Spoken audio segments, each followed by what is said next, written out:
कौन चलावे धन दौलत की कौन चलावे, संग न जाए शरीर हंसा निकल गया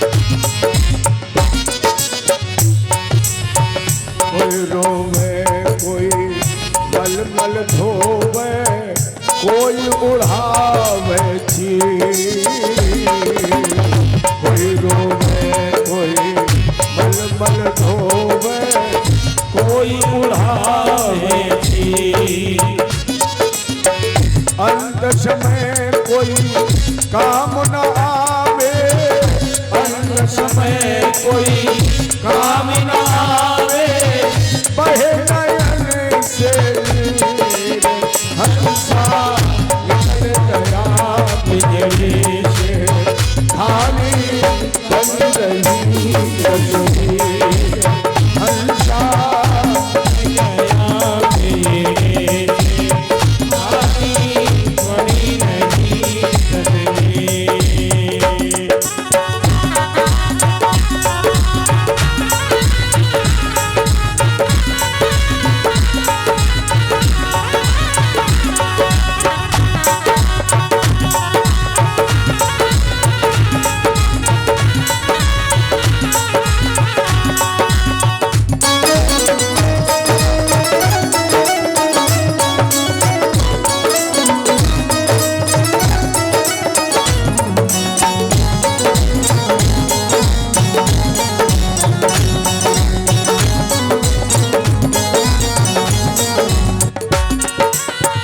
चार जने मिल घाट उठावे ले गए मर घटती,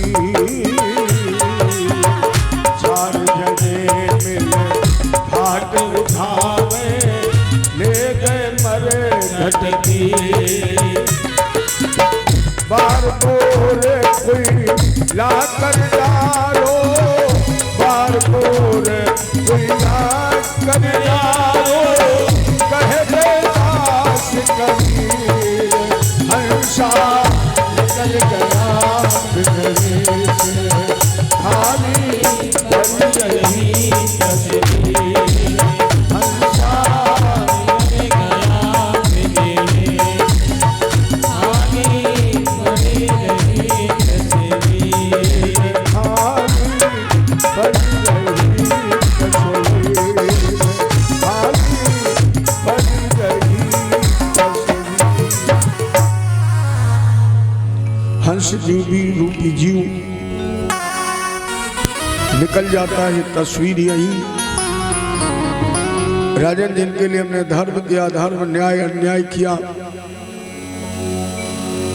वो परिवार के लोग, वो हमारे स्नेही स्वजन, वो हमारे सानिध्य में रहने वाले एक मुठ्ठा राख बना के हमारा पीछा छोड़ देते हैं।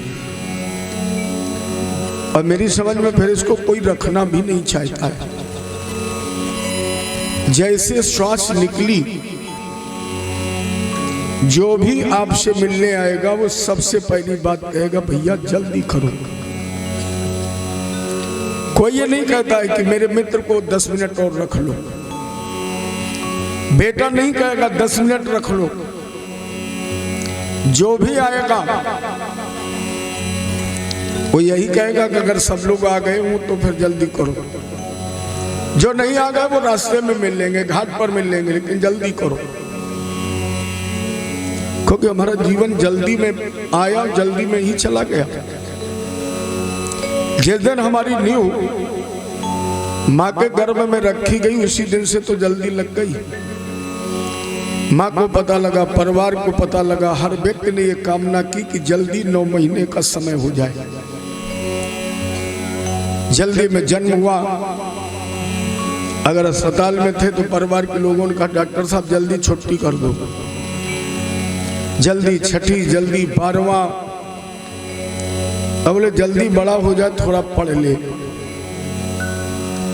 अब मेरी समझ में हाई स्कूल में नहीं पहुंच पाया,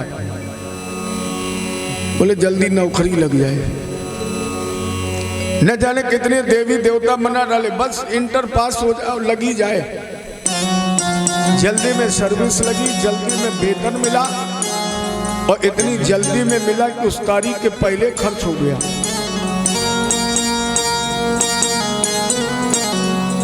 खाने में जल्दी, नहाने में जल्दी, ड्यूटी पे जल्दी, छुट्टी में जल्दी। कोई ऐसी जगह है बताइए आप सोच के जहां जल्दी ना हो। जीवन में हर जगह जल्दी है। एक दिन मुझे जीवन में फुर्सत मिली और मैंने सोचा कि आज जी भर के विश्राम करूंगा। कब? जब हमारे अपने स्नेही स्वजनों ने मेरा सर उत्तर को कर दिया और पैर दक्षिण को कर दिए, आराम से कुशासन पर लिटा दिया। आज मुझे कोई जल्दी नहीं थी, आराम से लेटा था। सभी परिवार के लोग हमारे साथ थे और मैं सोच रहा था कि आज जी भर के सो लूं, लेकिन इन लोगों ने वहां भी हमें सोने नहीं दिया, वहां भी मुझे विश्राम नहीं करने दिया। क्यों? लोगों ने कहा दादा को बहुत कष्ट हो रहा है, जल्दी मर जाए सो ठीक है। यही तो लोग कहते हैं, दादा को कष्ट हो रहा है, जल्दी चले जाए सो ठीक। देर लगी, कुछ बुजुर्ग माताएं, कुछ बुजुर्ग भाई आए, बोले अगर देर लग रही है तो थोड़ा तुलसी का दल और गंगा जल डाल दो। और पूरी तरह प्राण निकले भी नहीं। कुछ लोगों ने कहा ये बचेंगे नहीं, मौसम ठीक नहीं है, तो बांस हटवा लो। वहां भी लोगों ने चैन नहीं लेने दिया। यहां स्वरूपी जीव उड़ जाएगा। प्यारे याद रखना, इस शरीर की 3 ही गतियां हैं। ये सुदर्शन बहुत जरूरी है। जाना सबको है, लेकिन जाने से पहले कुछ ऐसा तो करते चलो कि तुम्हारे जाने के बाद भी लोग तुम्हारा नाम याद रखें। बस इतना ही करना है। दुनिया में कुछ अमर नहीं है, शरीर तो हो ही नहीं सकता है। अमर है केवल तुम्हारा नाम, और तुम्हारा नाम अमर तभी तो होगा जब कुछ इस जगत व्यवहार में इस शरीर के द्वारा अच्छा करोगे। और जब अच्छा कर लोगे तो लोग तुम्हारे जाने के बाद भी तुम्हारा नाम याद रखेंगे और कहेंगे कि कोई हमारा साथी, कोई हमारा ऐसा सहयोगी, कोई ऐसा हमारा मित्र था जिसके जाने के बाद हमारी ये व्यवस्था अब व्यवस्थित हो गई। या तो राख बन जाओगे या फिर ये सड़ जाएगा, कीड़े पड़ जाएंगे। और इससे भी बच जाओगे तो फिर ये विष्ठा बन जाएगा। इसके अलावा न कोई गति हुई, ना है, ना कभी होगी। यह गजेंद्र मोक्ष की जो आपने कथा सुनी, यह वास्तविकता का ज्ञान कराती है। गजेंद्रम मोक्षणम पुण्यम, यह गजेंद्र मोक्ष की आपने कथा सुनी। यह जो गज था हाथी, ये पूर्व जन्म में इंद्रधुम्न नाम का राजा था। भगवान विष्णु का भक्त था, अगस्त जी के शिष्य थे। एक बार आसन लगाए हुए मंदराचल पर्वत पर तपस्या कर रहे थे, पूजन भजन कर रहे थे। गुरुजी आ गए, ये साधना में लीन थे। गुरुजी का पदार्पण हो गया, संज्ञान नहीं हुआ, इसलिए उन्होंने प्रणाम नहीं किया। अगस्त जी ने श्राप दे दिया, अरे पगले, हाथी की तरह मस्त मतवाले बैठे हो, हम तुम्हें श्राप देते हैं कि तुम हाथी ही हो जाओ, गज योन में चले जाओ। जब आवाज कान में पड़ी, ध्यान टूटा, प्रणाम किया, गुरुदेव जी आप कब आ गए? मैं तो भगवान विष्णु की भक्ति में लीन था। आपने जो मुझे मंत्र दिया था, जो विधि जो विधान बताया था, मैं उसको तन्मयता से कर रहा था, तो मुझे उसमें मेरा दोष क्या था? मैं निर्दोष हूं। अगस्त जी ने कहा वाणी मिथ्या नहीं हो सकती है। अब तुम्हें गज तो बनना पड़ेगा, लेकिन जिस विष्णु की भक्ति में तुम तल्लीन थे, जब गज शरीर छूटने का समय आएगा तो उसी विष्णु में तेरा मन लग जाएगा। तो इसीलिए गज का ध्यान भगवान में लग गया। और ये जब गंधर्व था, मुग्धो देवल सापेन, ये देवल नाम के महात्मा के श्राप से मुक्त हुआ गंधर्व हूहू नाम का। अनायास से हंसने की आदत थी। देखो हर जगह हंसना भी नहीं चाहिए, सोच समझ के हंसना चाहिए। अच्छा, कुछ लोगों की आदत होती है अनायास हंसेंगे, तो ये जहां भी बैठता था केवल हंसता ही था, लोगों ने इसका नाम ही रख दिया हूहू। वो दंड था। एक बार देवल जी नदी में स्नान कर रहे थे, दूसरे किनारे पर ये नहा रहा। महात्मा जी ने स्नान करने के बाद अंजलि में जल लिया तर्पण करने के लिए, और ये हंसा और डुबकी लगाई, और डुबकी लगा के देवल जी का पैर पकड़कर खींच दिया।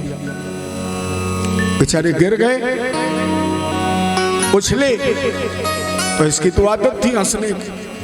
जैसे देवल जी उछले और ये हंसने लगा, देवल जी ने कहा तेरा ही कार्य है, ले हम तुम्हें श्राप देते हैं कि तुम मगरमच्छ हो जाओ। महाराज जी मेरा कल्याण। अब यहां ध्यान देने की बात यह है, माता पिता, गुरु और ब्राह्मण संत अगर आपसे प्यार करें, आपको गोद में खिलाएं, आपको आशीर्वाद दें, तब तो आपका कल्याण है ही। और अगर ये आपको श्राप दे दे तो भी कल्याण है। क्यों? ये वंदनीय क्यों है? इसका कारण है ये लोग अपने लिए भी अगर मांगते हैं तो उसमें पहले समाज का हित होता है। अगर हम अपने लिए मांगते हैं कुछ, दूर मत जाइए, अपनी इसी कथा से अंदाज लगा लीजिए कि अगर हम मांगते हैं कुछ अपने लिए तो कहीं ना कहीं हमारी आपकी कोशिश भी होती है गोविंद से जुड़ने के लिए। नहीं तो कार्यक्रम तो बहुत है, बहुत व्यवस्थाएं भी है। अच्छा, परसाल कार्यक्रम नहीं हुआ तो कोई दिक्कत? मैंने तो कोई अनुभव नहीं किया, लेकिन ये कहीं ना कहीं मन में विचार बना रहा कि हमारी एक साल आप लोगों के साथ भागवत कथा नहीं हो पाई। अच्छा, अगर डॉक्टर भगवान की पूजा करता है और भगवान से मांगता है कि हमारा क्लिनिक अच्छा चले, समझने की बात है, महात्मा, ब्राह्मण, गुरु और संत क्यों पूजा जाता है? क्यों वो पद प्रदर्शक माना जाता है? डॉक्टर अगर अगरबत्ती लगा के भगवान से पूछता है कि मेरा क्लिनिक अच्छा चले, तो उसका क्लिनिक कब अच्छा चलेगा? जब आप मरीज बनेंगे तभी तो चलेगा। वकील अगर बस्ते पर जाकर भगवान को अगरबत्ती लगाता है कि हमारी बिजनेस अच्छी चले, तो आपको मुकदमा लड़ना पड़ेगा। लेकिन अगर हम लोग कहते हैं कि हमारी कथा अच्छी हो, तो हमारी कथा अच्छी तो तभी होगी जब आपकी पहले जेब मजबूत होगी। अगर आपकी जेब मजबूत नहीं होगी, कथा होगी? यहां नहीं, कहीं नहीं होगी, किसी की भी नहीं होगी। अर्थात हम लोग अगर अपने लिए भी मांगते हैं तो हमें तभी मिलेगा प्यारे जब आपको मिलेगा, और जब आपको नहीं मिलेगा तो हमें नहीं मिलेगा। लेकिन डॉक्टर का क्लिनिक चलेगा, तुम्हारे पास हो भी तो भी लगेगा, और नहीं होगा तो भी लगेगा। इसलिए हम लोगों को समाज का प्रदर्शक माना जाता है कि अपने हित के लिए भी जब हम मांगते हैं तो हमारे बिहारी जी पहले समाज का हित करते हैं। तो अगर ये श्राप भी दे दें, अच्छा बताए, परीक्षित को अगर श्रृंगी जी ने श्राप न दिया होता तो हमें आपको ये कथा सुनने को मिलती। अगर श्राप न दिया तो परीक्षित तो मरते, कल नहीं मरते, परसों मरते, उनका तो मरना निश्चित था। लेकिन राजा परीक्षित जब श्राप ग्रहण करके इस धराधाम से चले तो जाने से पहले एक पुष्पहार दे करके गए और कहा जो भी इस हार को अपने गले में पहन लेगा वो मेरी तरह जन्म मृत्यु के बंधन से छूट जाएगा। अरे गज और ग्रह के चरित्र में अगर देवल का श्राप हुहु गंधर्व को न लगता और इंद्रधुम्न को अगस्त्य जी का श्राप न लगता तो पशु योनि में तो न जाते। लेकिन फिर क्या भगवान इस धराधाम पर आकर इनका उद्धार करते और एक सिद्धांत प्रतिपादित कर दिया ठाकुर जी ने, जिसने बुलाया उसे भगवान ने बाद में तारा है, जिसने बुलाया उसे बाद में तारा, और जो बुलाने वाले का पैर पकड़े था भगवान ने पहले उसे तार दिया। क्यों? भगवान ने कहा जो मुझे बुला रहा है, जो मेरा सेवक है, जो मेरा भक्त है, वो तो तरता ही है, लेकिन जो मेरे भक्त के पैर पकड़ लेता है वो भक्त से पहले करता है। अर्थात राम जी को पकड़ो न पकड़ो, लेकिन हनुमान जी को पकड़ लो। अगर हनुमान जी को पकड़ लिया तो फिर हनुमान जी बाद में, कल्याण हमारा आपका पहले होगा।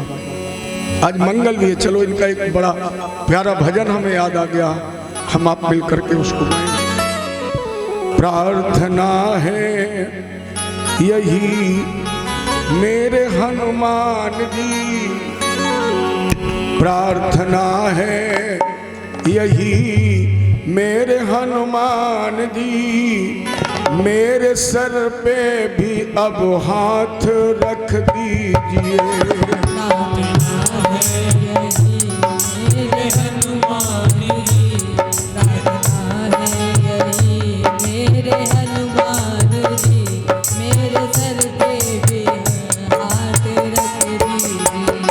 प्रार्थना है यही मेरे हनुमान जी, प्रार्थना है यही मेरे हनुमान जी, मेरे सिर पे भी अब हाथ रख दीजिए।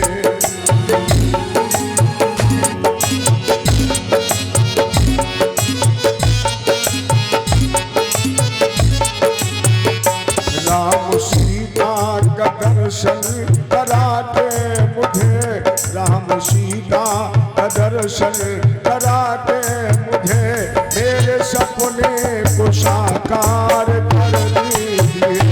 मेरे सपने को साकार कर दीजिए।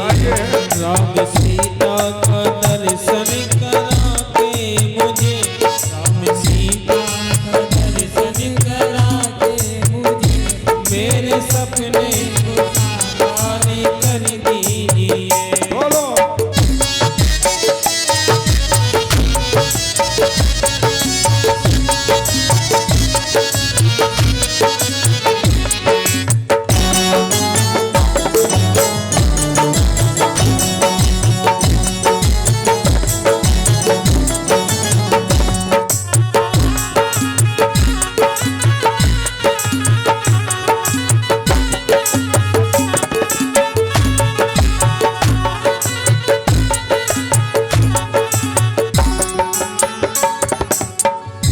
दुख मिले जो मुझे मेरे ही पापों है, मेरे मन में है क्या जानते आप हैं। दुख देते मुझे मेरे ही पाप हैं, मेरे मन में है क्या जानते आप हैं।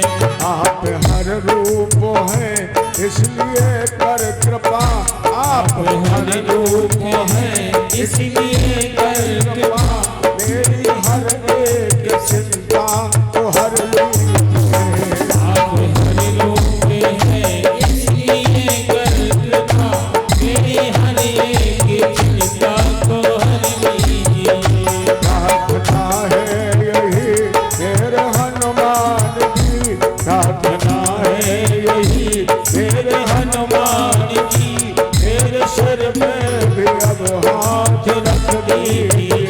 प्रार्थना है यही मेरे हनुमान जी मेरे सर पर भी अब हाथ रख दीजिए।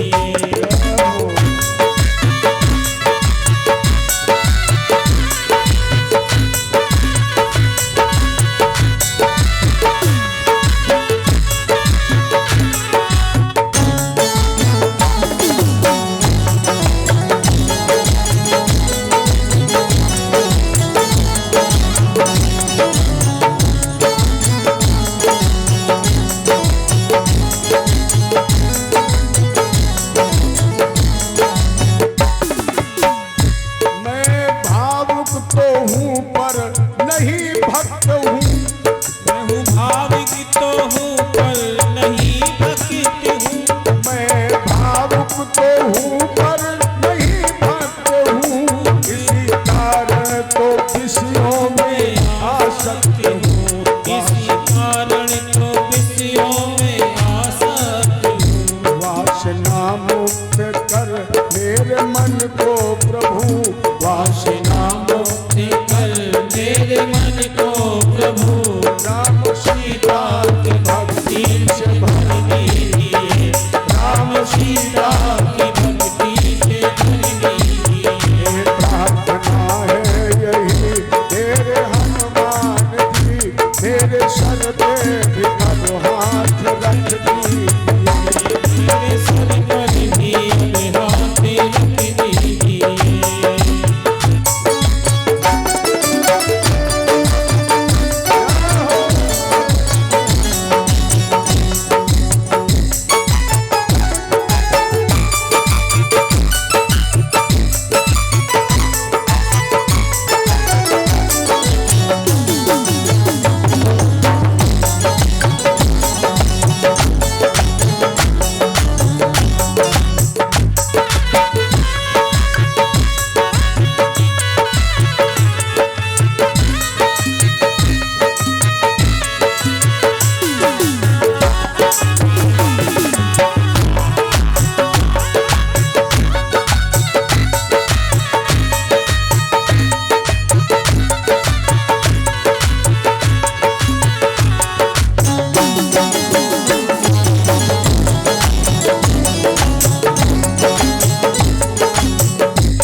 धन निरोगी रहे धन भी भरपूर हो, तन निरोगी रहे धन भी भरपूर हो।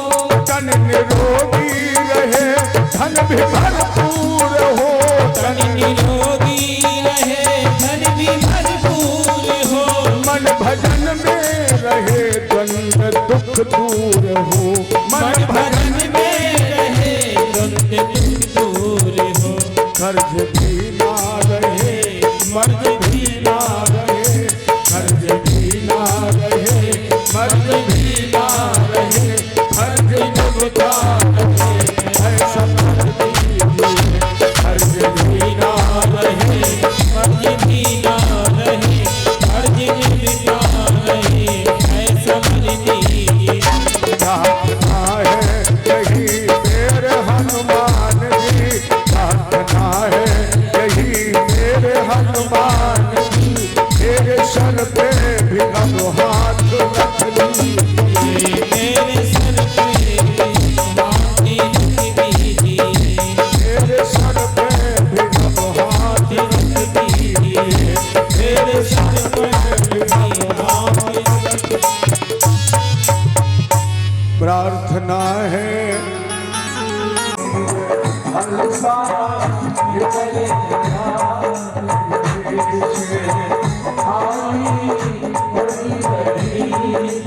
दीजिए।